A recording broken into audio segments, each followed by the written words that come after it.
GAAP, generally accepted accounting principles. US के GAAP अलग है, इंडिया के GAAP अलग है, यूरोपियन कंट्रीज के GAAP अलग है। सर क्या है ये GAAP? बोला जाए, जो बोला गया वही है, जनरली एक्सेप्टेड अकाउंटिंग प्रिंसिपल्स। तो यूएस में जो जनरली एक्सेप्टेड है वो वहां के प्रिंसिपल हो गए, इंडिया में जो जनरली एक्सेप्टेड है वो यहां के प्रिंसिपल हो गए, यूरोप कंट्रीज में जो जनरली एक्सेप्टेड है वो वहां के प्रिंसिपल्स हो गए।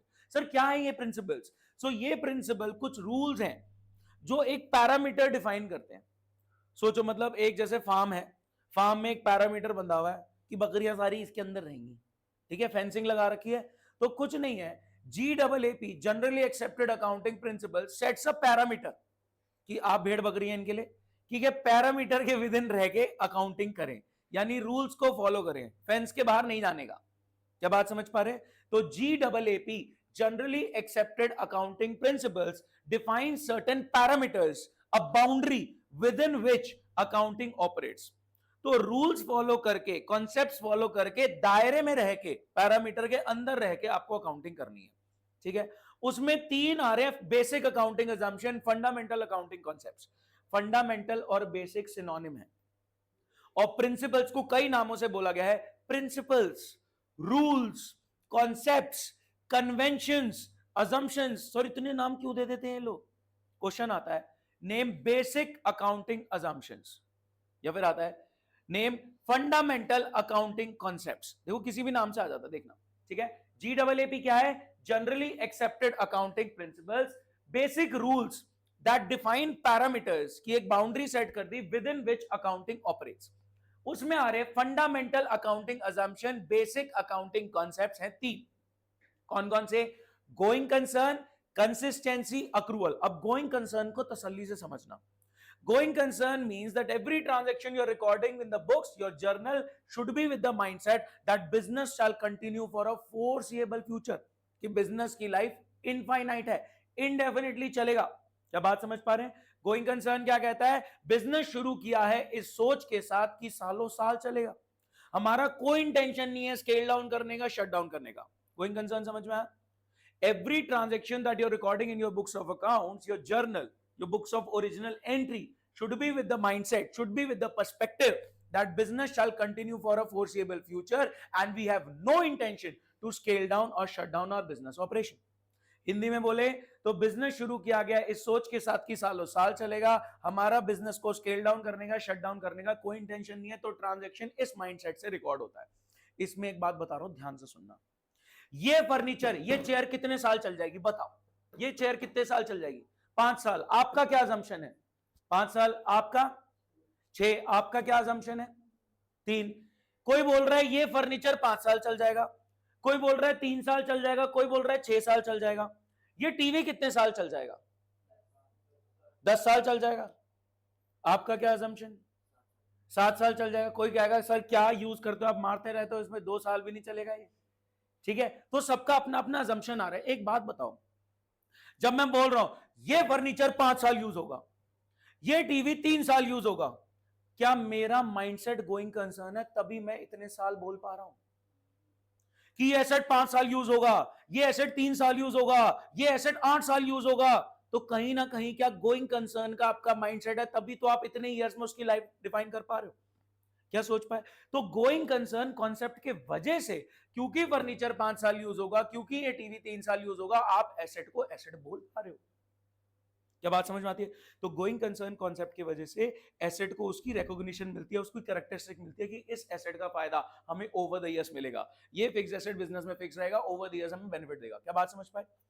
तो गोइंग कंसर्न कॉन्सेप्ट की वजह से मैं एसेट और एक्सपेंस में डिफरेंशिएट कर पा रहा हूं कि ये चीज एसेट है, फर्नीचर, मशीनरी, क्योंकि इसका फायदा ओवर द ईयर्स मिलेगा। ओवर द ईयर्स बोल पा रहा हूं क्योंकि ओवर द ईयर्स बिजनेस चला रहा हूं मैं। एंड ये खर्चा है सैलरी, ये तो एम्प्लॉय को दी काम करा लिया।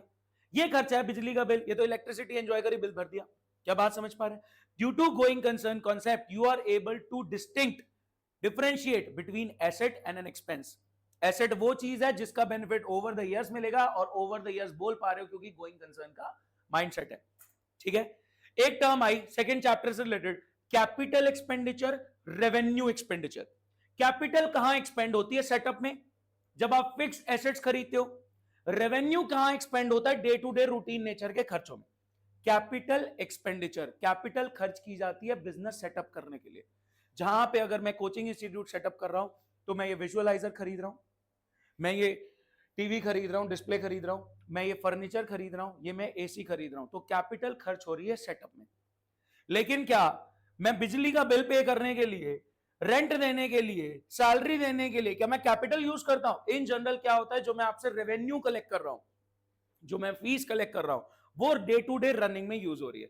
तो कैपिटल एक्सपेंडिचर, कैपिटल खर्च करी गई है सेटअप में, जो आपने फिक्स एसेट खरीदे हैं जो सालों साल आपको फायदा देंगे। And revenue expenditure means day to day routine nature के खर्चे जहां पे रेवेन्यू खर्च हो रहा है। गाइस, क्या मैं बोल सकता हूं कि गोइंग कंसर्न कॉन्सेप्ट के वजह से आप एसेट और एक्सपेंस में डिफरेंशिएट कर पाए, आप कैपिटल एक्सपेंडिचर और रेवेन्यू एक्सपेंडिचर में डिफरेंशिएट कर पाए। एसेट क्या है? Capital expenditure. एक्सपेंस क्या है? Revenue expenditure. एसेट कब पिक्चर में आता है? जब आप कैपिटल एक्सपेंड कर रहे हैं, फिक्स एसेट खरीद रहे हैं, जो बिजनेस में सालों साल चलने वाला है, जो सेटअप के टाइम पे लिया गया। और एक्सपेंडिचर कब आ रहा है? खर्चा कब आ रहा है? रेवेन्यू एक्सपेंडिचर कब आ रहा है? जब आप रेवेन्यू को खर्च कर रहे हैं day to day routine nature के एक्सपेंसेस में। Due to going concern concept I am able to say कि एसेट 5 साल चलेगा, ये एसेट 10 साल चलेगा, तो उसको एसेट की रिकॉग्निशन मिल रही है, तो हम एक्सपेंस से डिफरेंशिएट कर पा रहे हैं कि ये एसेट है, ये एक्सपेंस है। तो एक लाइन निकल के आती है, ध्यान से सुनेंगे। Record transaction with the perspective that business shall continue for a foreseeable future. We have no intention to scale down, shut down our business operation. और यहां क्या लिखा? It creates a distinction between capital expenditure and revenue expenditure. तो going concern दो बातें बोल रहा है। Every transaction should be recorded with the mindset that business shall continue for a foreseeable future and we have no intention to scale down, shut down business operation. सोच रखो, सालों साल चलेगा, बंद करने का, कम करने का कोई इंटेंशन नहीं है। दूसरा, ये एसेट और एक्सपेंस में डिफरेंशिएट करा पा रहा है, ये कैपिटल एक्सपेंडिचर और रेवेन्यू एक्सपेंडिचर को डिस्टिंक्ट करवा पा रहा है। ये बात समझ में आती है? कंसिस्टेंसी, कंसिस्टेंसी ने बोला consistent policies and procedure should be followed year after year. जो पॉलिसी प्रोसीजर आपने पहले साल में अडॉप्ट किया है उसको ईयर आफ्टर ईयर फॉलो करो। क्यों? क्वालिटेटिव कैरेक्टरिस्टिक मीट होती है, कौन सी? कंपेरेबिलिटी। कंपेरेबिलिटी में दो तरीके कंपैरिजन थे, एक था इंट्रा फर्म, एक था inter firm. Intra firm comparison is with in firm comparison. With in firm comparison मतलब ईयर 1 को ईयर 2 से, ईयर 2 को ईयर 3 से। तो आप कंपेरेबिलिटी कैसे मेंटेन कर पाओगे विद इन फर्म? जब ईयर 1 में जो पॉलिसी प्रोसीजर अडॉप्ट हुए वो ईयर 2 में लग रहे हो। सर हमें तो बेटर पॉलिसी लगाने का मन कर रहा है, मैंने कहा लगा लो।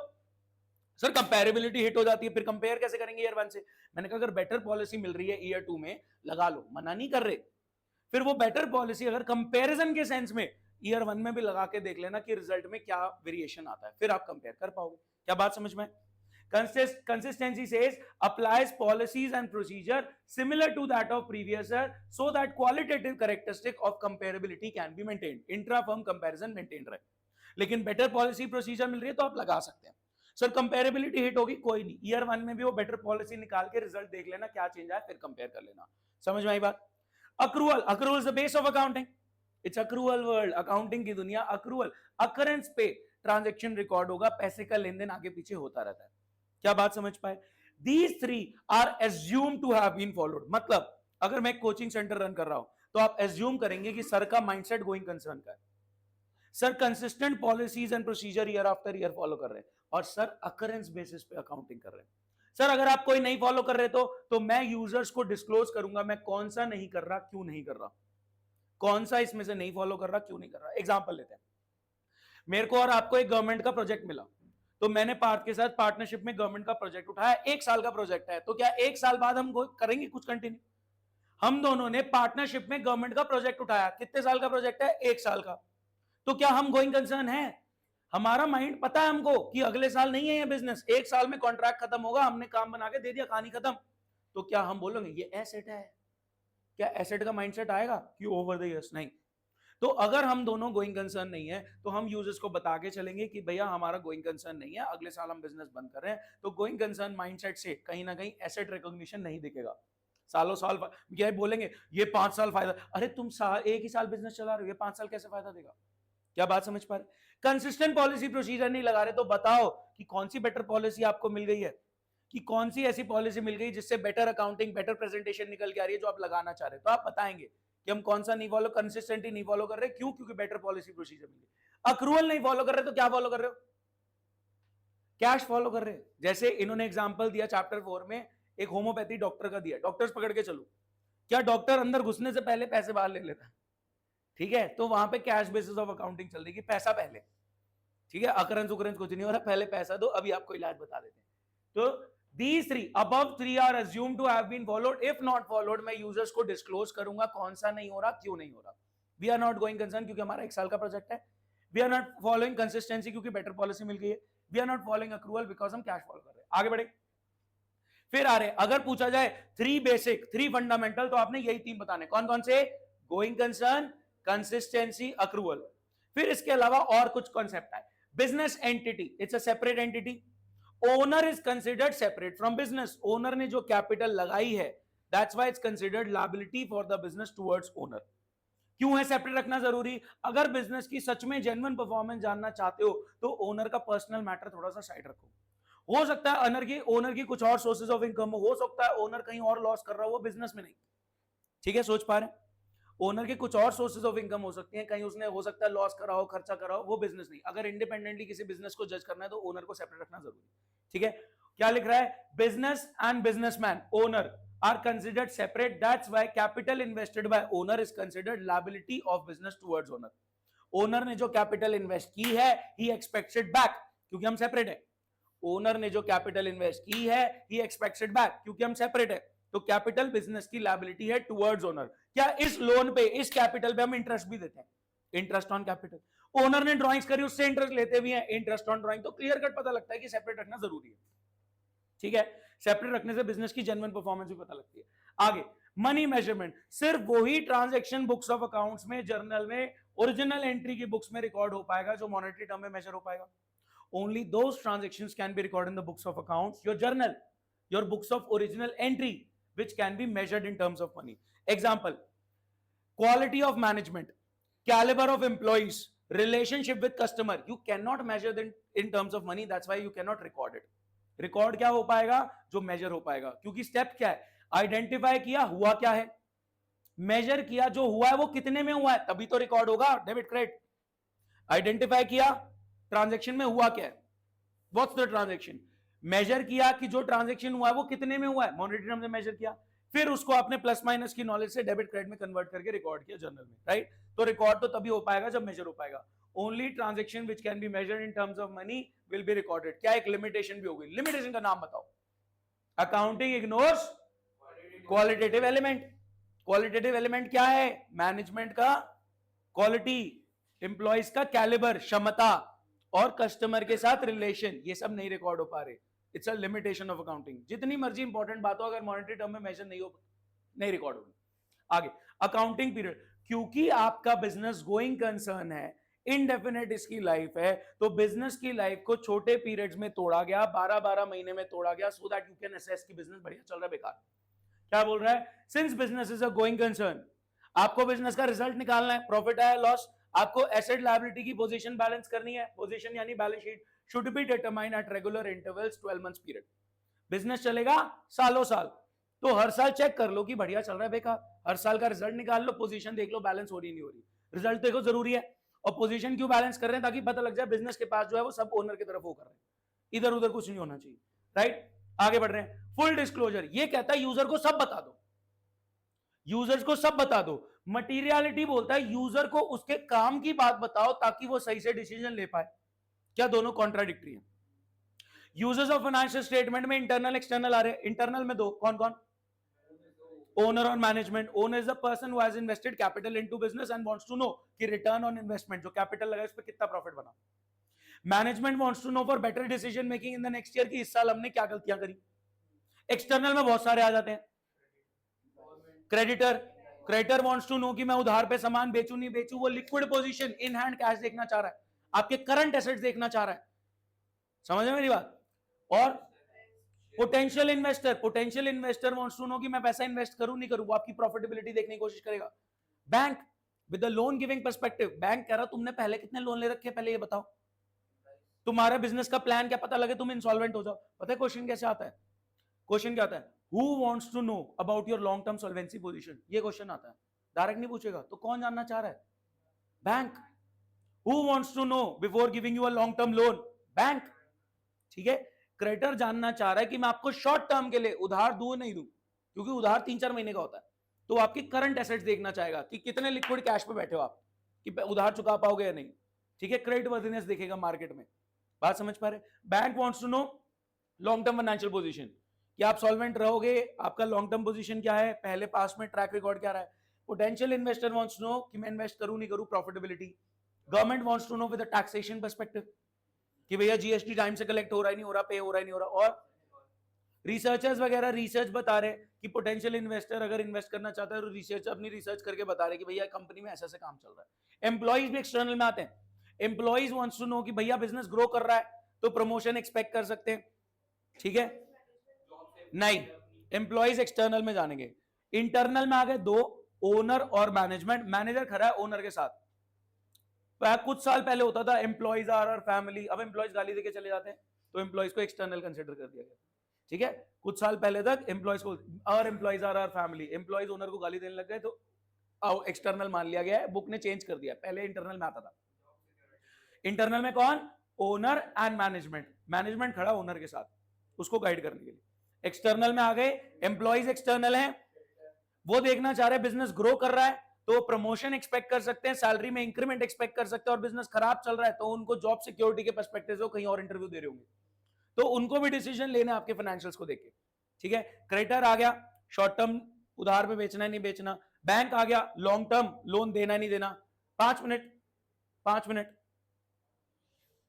ठीक है, उसका आ गया, बैंक का आ गया, लॉन्ग टर्म लोन देना नहीं देना। गवर्नमेंट का आ गया कि भैया टैक्सेशन पर्सपेक्टिव से सही से चल रहा है नहीं चल रहा। क्या बात समझ में आई? ऐसे बहुत सारे एक्सटर्नल आ गए। तो फुल डिस्क्लोजर ने क्या बोला? यूजर्स को सब बता दो। मटीरियलिटी ने बोला यूजर को काम की बात बताओ जो उसके डिसीजन मेकिंग के लिए रेलेवेंट है।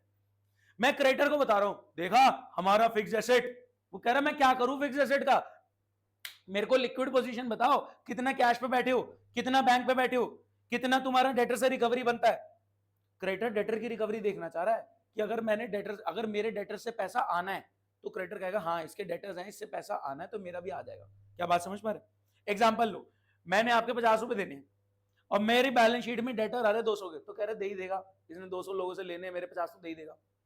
ठीक है, creditor wants to know my liquid position, कि मैं कितने कैश पे बैठा हूं, मेरे हाथ में कैश कितना है, मेरा बैंक का बैलेंस कितना है, मेरे डेटर्स कितने हैं। मेरा स्टॉक भी देखना चाह रहा है कि स्टॉक बेचेगा तो पैसा आ जाएगा तो भी मेरे को मिल जाएगा। ठीक है, क्या बात समझ में आई? तो क्या ये भाई साहब जो मेरे क्रेडिटर है ये जानना चाहेंगे कि हाँ भैया मेरी मशीनरी कितनी की?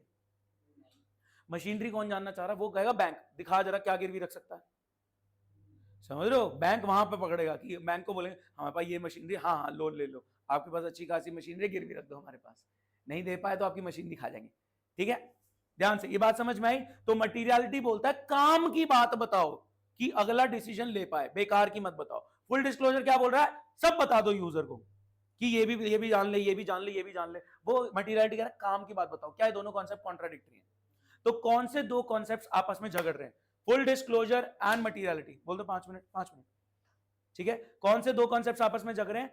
Full disclosure and materiality. Full disclosure कह रहा है यूजर्स को सब डिस्क्लोज कर दो, मटीरियलिटी बोल रहा है यूजर को काम की बात बताओ जो उसके डिसीजन मेकिंग के लिए रेलेवेंट हो। या आपस में झगड़ रहे हैं। ये बात समझ में आ गई? आगे मटीरियलिटी इसके अलावा एक और बात बोलता है। मटीरियलिटी बोलता है कि इममटीरियल खर्चा, जैसे खरीदा पेन, ये तो मैं 5 साल चलाऊंगा, क्या मैं चला सकता हूं 5 साल? हाँ चला सकता हूं, मैं सिर्फ साइन करूंगा इससे, एक पेन में रखा है सिर्फ मैं उससे डेट डाला करूंगा, चल जाएगा 5 साल, क्या दिक्कत है? तो मैं कह रहा हूं ये 2 रुपए का पेन मैं एसेट में डालूंगा। सर ये इतना इममटीरियल, इतना इनसिग्निफिकेंट खर्चा, आप इसको एसेट बोलोगे? हाँ, मैंने कहा 10 पैसे डेप्रिशिएट भी करूंगा, 20 पैसे डेप्रिशिएट भी करूंगा, ये हर साल थोड़ा थोड़ा डेप्रिशिएशन लगा रहा हूं। ठीक है, तो नहीं, मटीरियलिटी ने एक और बात बोली, खर्चा अगर इममटीरियल है, इनसिग्निफिकेंट है, तो उस खर्चे को एसेट ना कैटेगराइज कराया जाए, इवन तो उसका बेनिफिट आपको ओवर द इयर्स मिल रहा है तो भी उसको एक्सपेंस ही कंसीडर किया जाए। एग्जांपल लो, ज्ञान मंत्रा में हमने एक फ्रिज खरीदा, डबल डोर फ्रिज खरीदा कि हम इसमें कोल्ड ड्रिंक रखेंगे, जब पार्टी इसमें से निकाल लिया। ठीक है, क्या है ये ज्ञान मंत्रा के लिए? एसेट। रिलायंस इंडस्ट्री फ्रिज खरीद रहे 50,000 का, उसके लिए क्या होगा? वो एक्सपेंस होगा उसके लिए पैटी है वो। समझ में बात? तो ऑर्गेनाइजेशन लेवल पे भी डिपेंड करता है कि जो आप खर्च कर रहे हैं, ठीक है, अगर वो ऑर्गेनाइजेशन लेवल से सिग्निफिकेंट है उसका बेनिफिट ओवर द इयर्स मिल रहा है, तो आप उसको एसेट माने, मटेरियल है, सिग्निफिकेंट है, तो हम एसेट बोल रहे हैं। लेकिन ऑर्गेनाइजेशन लेवल पे वो खर्चा बहुत ही पेटी है, इनसिग्निफिकेंट है, तो उसको एक्सपेंस बोल सकते हैं। स्टेशनरी तो सबके लिए इनसिग्निफिकेंट होना चाहिए, 2 रुपए का पेन, नहीं एसेट नहीं। ठीक है, बात समझ पा रहे? आगे ये इंपॉर्टेंट कॉन्सेप्ट आ रहा है, ध्यान से सुनना। प्रूडेंस, प्रूडेंस बात समझना ध्यान से, बहुत ज्यादा। प्रूडेंस मींस समझदार होना जरूरी है। समझदार कौन है? अ प्रूडेंट पर्सन। ठीक है, प्रूडेंस मींस समझदार होना जरूरी है। समझदार कौन है? अ प्रूडेंट पर्सन। चलो मैं आपसे कुछ सवाल पूछता हूं, आप जवाब देना। ईयर एंड हुआ, 5 मिनट प्लीज। हाँ जी, ठीक है, फटाफट सुनना, फोकस। ईयर एंड पे मैं मखाने में डील करता हूं। ईयर एंड पे मेरे पास 50,000 का मखाना पड़ा है, सब साथ है। मैं मखाने में डील करता हूं, सस्ते में खरीदता हूं, महंगे में बेचता हूं। ईयर एंड पे मेरे पास 50,000 का मखाना पड़ा है। मार्केट में न्यूज आ गई कि मखाना खाने से ओहो बंदा हेल्दी हो जाता है, फिट हो जाता है, एब्स निकल जाती है, कैंसर के बाल लगा जाए, कुछ भी बोले जा रहे लोग। रामदेव ने बोला ओहो मखाने खाओ, सारे पागल हो गए लोग। तो मेरे पास ईयर एंड पे 50,000 का स्टॉक पड़ा हुआ है, क्या मैं नाचने लग जाऊं? अरे मेरे तो मैंने 50 का खरीदा था। ठीक है, अब मार्केट में उसकी वैल्यू 90 प्लस हो चुकी है। ठीक है, मैं मखाने में डील करता हूं, सस्ते में खरीदता हूं, महंगे में बेचता हूं। मैं मखाने में डील करता हूं, सस्ते में खरीदता हूं, महंगे में बेचता हूं। ईयर एंड पे मेरे पास 50,000 की कॉस्ट का मखाना पड़ा है। मेरी खरीद कितनी है? 50,000। मार्केट में वैल्यू 90 हो चुकी है, मैं अपना मखाना कितने का बोलूं? 50 का। सर बिका थोड़ी है, 90 का नहीं बोलोगे। एक समझदार इंसान फ्यूचर में होने वाले प्रॉफिट्स को एंटिसिपेट नहीं करता, शांति से चलता है। एक समझदार इंसान फ्यूचर में होने वाले प्रॉफिट्स को, कि फ्यूचर में प्रॉफिट होगा, कोई नहीं, आप ऐसे ही चलो जैसे चल रहे हो। अब सुनना ध्यान से, दूसरी सिचुएशन, मैं पेन ड्राइव में डील करता हूं। पेन ड्राइव समझते हैं? पेन ड्राइव आज की डेट में पुराना कॉन्सेप्ट हो गया। तो मेरे पास ईयर एंड पे 50,000 की पेन ड्राइव पड़ी थी। मार्केट में आ चुके 5-5 टीबी की हार्ड डिस्क, बड़ी सस्ते रेट में। 5-5 टीबी मैं ले रहा हूं, 100 MB 250 MB वाली पेन ड्राइव पुरानी पड़ी है मेरे पास। मेरे पास 50,000 की पेन ड्राइव पड़ी है, 100 MB की, 150 MB की, 200 MB की। यहां पे 5-5 टीबी की हार्ड डिस्क मिल रही है, क्लाउड स्टोरेज फ्री में मिल रहा है। तो मेरी इस पेन ड्राइव की वैल्यू मार्केट में 5 हो चुकी है। समझे? मेरी खरीद कितने की? कॉस्ट 50, और मार्केट वैल्यू कितनी हो चुकी है? 5 की। तो अब मैं कितने पे वैल्यू करूं? सर 50 पे वैल्यू करो, हम तो कॉस्ट तो 50 ही है। मैंने कहा एक समझदार इंसान लॉस को एक्सेप्ट कर लेता है। अगर आप समझदार हो तो प्रॉफिट्स को आप इग्नोर करोगे, जैसे चल रहा है वैसे चलने दो। लेकिन अगर लॉस हो चुका है तो भाई साहब लॉस को एक्सेप्ट कर लो कि भैया लॉस हो गया है, और आप उसको 5 पे वैल्यू करो। तो इसने क्या बोला? अ prudent person, a person who is conservative, conservatism इसका दूसरा नाम। कॉन्सेप्ट क्या है? प्रूडेंस, दूसरा नाम कंजर्वेटिज्म। अ प्रूडेंट पर्सन, एक समझदार इंसान जो एक कंजर्वेटिव अप्रोच रखता है, वो लॉसेस को एंटिसिपेट नहीं कर, प्रॉफिट्स को एंटिसिपेट नहीं करता, बट लॉसेस के लिए प्रोवाइड फॉर करके चलता है। लाइन क्या निकल के आई? Do not anticipate profit but provide for all possible losses. Future में प्रॉफिट्स हो रहे हैं एंड इग्नोर करके चलो, जैसा है वैसा चलने दो। फ्यूचर में लॉस नजर आ रहे हैं तो लॉसेस के लिए प्रोवाइड फॉर कर दो। जैसे मखाने में प्रॉफिट नजर आ रहा था, मैंने इग्नोर कर दिया, मैं कह रहा हूं 50 पे वैल्यू करूंगा। मेरे को लेकिन पेन ड्राइव पे नुकसान नजर आ रहा था, मैंने नुकसान को एक्सेप्ट कर लिया, मैंने पेन ड्राइव को 5 पे वैल्यू किया। इसीलिए कॉन्सेप्ट आया closing stock will be valued at cost और market value whichever is lower. मखाने की कॉस्ट क्या? जल्दी बोलो, मखाने की कॉस्ट क्या है? Market value 90। मखाने की कॉस्ट क्या है? 50। मार्केट वैल्यू 90, रियलाइजेबल वैल्यू 90, लेकिन मैं कितने पे वैल्यू करूंगा? 50, whichever is lower. Pen drive की कॉस्ट क्या है? मार्केट वैल्यू, रियलाइजेबल वैल्यू 5, तो कितने पे वैल्यू करूंगा? 5 पे, विच एवर इज लोअर, क्योंकि मैं समझदार हूं। तो मैं प्रॉफिट्स को एंटिसिपेट नहीं कर रहा, इसलिए मैं मखाने को 50,000 पे ही वैल्यू कर रहा हूं, अपनी कॉस्ट पे, अपनी खरीद पे। और लॉसेस को प्रोवाइड फॉर करके चल रहा हूं, इसलिए मैं पेन ड्राइव को 50 नहीं 5 पे वैल्यू कर रहा हूं, मार्केट वैल्यू पे। क्या बात समझ में आती है? इसीलिए कहीं ना कहीं, क्योंकि एक बात बताओ, हर साल उधार पे सामान बेचते हैं, हर साल डेटर बनेंगे, डेटर पे क्या कुछ बैड डेट्स होना लाजमी है। तो मैं क्या पीछे बेसिस पे देख सकता हूं मेरे को कितने बैड डेट होते हैं, तो क्या बैड डेट के नुकसान का भी एस्टिमेट लगाया जा सकता है। तो वहां पे यही हो रहा है कि बहुत सारे एस्टिमेट लगते हैं अकाउंटिंग में। ये अकाउंटिंग एक लिमिटेशन है। क्या है लिमिटेशन?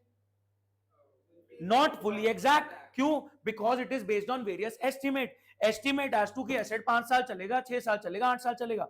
एस्टिमेट एज टू कितने बैड डेट हो जाएंगे। अगर बैड डेट एस्टिमेट हो पा रहे हैं, क्या बैड डेट के लिए भी प्रोविजन बना लेने चाहिए। तो मैं कुछ प्रॉफिट में से सेट असाइड करता रहता हूं अगर मेरे को फ्यूचर में नुकसान नजर आता है ना, मैं प्रॉफिट में से कि भैया बैड डेट के लिए प्रोवाइड कर दो, ये मेरा कोई केस चल रहा है उसके लिए मैं प्रोवाइड कर देता हूं। तो एक समझदार इंसान प्रॉफिट्स हो रहे हैं फ्यूचर में इग्नोर करके चलता है, जैसा चल रहा है वैसा चल रहा है, लेकिन लॉस हो रहे हैं तो प्रोवाइड बनाओ, प्रोविजंस बनाओ, बचा के चलो। क्या बात समझ पा रहे? आगे हिस्टोरिकल कॉस्ट, ध्यान से, एक सबसे बड़ी गलती जो बच्चे करते हैं, क्लोजिंग स्टॉक हिस्टोरिकल कॉस्ट में ले जाते हैं, वो गलत है। क्लोजिंग स्टॉक में कौन सा कॉन्सेप्ट लग रहा है? प्रूडेंस, कॉस्ट और market value which ever lower. Historical cost है एसेट जो आपने एक्वायर किया था एक पास कॉस्ट पे, हिस्टोरिक कॉस्ट पे, उस पे वैल्यू होगा नो मैटर व्हाट। मार्केट में क्या वैल्यू चल रही है आप इग्नोर करेंगे। आपने कोई मशीनरी खरीदी है, कोई फर्नीचर खरीदा है, कोई जमीन खरीदी है, तो पास्ट में historic cost that you have paid to acquire that asset, वो उतने पे वैल्यू होगा। रेडी टू यूज वाले खर्चे क्लब हो ही जाते हैं, डेप्रिसिएशन माइनस कर रहे हो, करते रहो एक एस्टिमेट से, लैंड वैसे डेप्रिशिएट नहीं होता, तो वो उतने पे वैल्यू होगा। मार्केट में क्या वैल्यू चल रही है इट्स इररिलेवेंट। ये कहीं ना कहीं हमारा इंटरनेशनल स्टैंडर्ड से, इंड एएस से डिफरेंट है। हम कहते हैं हिस्टोरिकल कॉस्ट कॉन्सेप्ट, वो क्या कहते हैं? Fair market value. Internationally fair market value पे चलता है। इंड एएस जो नए एएस है उसमें भी फेयर मार्केट वैल्यू चलता है। Historic cost that you have paid to acquire the asset, ready to use club हो चुके हैं, और ओवर द इयर्स आप एक एस्टिमेटेड डेप्रिसिएशन लगा रहे हो, आप उतने का रिकॉर्ड करोगे। मार्केट में क्या वैल्यू चल रही है मतलब नहीं। क्या हो सकता है बैलेंस शीट में मेरी जमीन आ रही हो 20 लाख की और उसका मार्केट में दाम 20 करोड़ हो, तो एक लिमिटेशन आ गई। क्या लिमिटेशन आ गई? अनरियलिस्टिक। ठीक है, अनरियलिस्टिक हो गई कि आपकी एसेट की वैल्यू 20 लाख आप दिखा रहे हो जबकि मार्केट में 20 करोड़ है। सोच पा रहे हैं? आगे आ गया मैचिंग। मैचिंग कुछ नहीं है, इनकम वर्सेस एक्सपेंस कंपेयर करा रहे हैं, मैच करा रहे हैं for a specified period to get to know the result. Matching समझ में आ गया? Revenue recognition, revenue recognition accrual पे बेस्ड है। तो सर अक्रूवल था तो सही, तो ये क्यों बनाया? मैंने कहा बिजनेस के लिए रेवेन्यू इज सो इंपॉर्टेंट, इसलिए एक नया कॉन्सेप्ट बनाया। रेवेन्यू सेल कब रिकॉग्नाइज होगी? Once you have delivered the goods and सामने वाला ऑब्लिगेट हो गया to pay you money. Cash sale, credit sale, दोनों में सेल रिकॉर्ड करते हो, रेवेन्यू रिकॉग्नाइज करते हो। कब होता है? जब सामान डिलीवर हो जाता है। सामान डिलीवर कर दिया, सामने वाले ने पैसा दे दिया है नहीं दिया डजंट मैटर, सामने वाला ऑब्लिगेटेड हो गया to pay you money, now you can book your revenue, you can recognize your revenue occurrence basis पे कॉन्सेप्ट बना हुआ है। क्या बात समझ में आती है? इसके बाद verifiable objective concept, every transaction that you are recording in your books of account should be verified by a source document. ठीक है, एक सपोर्टिंग होनी चाहिए कि सच में, तभी तो एक क्वालिटेटिव कैरेक्टरिस्टिक मीट हो पाती है। कौन सी? रिलायबिलिटी की। भरोसा कब कर पाएगा यूजर? जब आपके पास सोर्स डॉक्यूमेंट होगा। ठीक है, अब आप क्या कर सकते हैं, इस पेज को पलटेंगे तो यहां पे कुछ सिचुएशंस हैं। ठीक है, मैं 12th वालों को अंडर बुला रहा हूं, ये आप रीड करें, इन सिचुएशंस पे सोचें कि कौन सा कॉन्सेप्ट लग रहा है, और वो आंसर आपको इस पेज पे गिवन है। ठीक है, थर्ड चैप्टर पक्का करने के लिए ये सिचुएशंस रीड करें और सोचें कि कौन सा कॉन्सेप्ट हिट हो रहा है, एंड वो आपका फॉर श्योर गारंटी ठीक आएगा। ओवर करें।